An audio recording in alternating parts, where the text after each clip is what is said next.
সাথে পাম হয়তো বা বন্ধু আছে, কিন্তু এত দূর থেকে কষ্ট করে আইসিয়ান আপনি এখন তেল পেলেন না, তখন কি উপায় আপনার বলেন?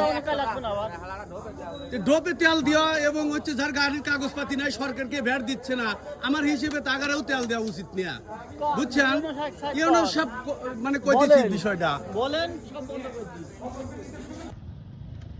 আইসিও হচ্ছে বেড়া পাম্পে তেল দেওয়ার জন্য আসলে যে পরিমাণে সিরিয়াল তেল দেওয়ার কোনো অপশনই নাই।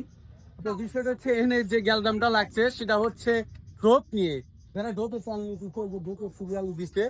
তো বিষয়টা হচ্ছে আমার কথা হচ্ছে যার গাড়ি নাই তার তেল কি করবো ড্রপে নিয়ে, আর দ্বিতীয় কথা হচ্ছে যার গাড়িতে কাগজপাতি নাই তাকে কেন তেল দেয়? কারণ সরকারকে ভ্যাট দিচ্ছে না, ড্রাইভার লাইসেন্স নাই, সে তো ড্রাইভারই ন অবৈধ।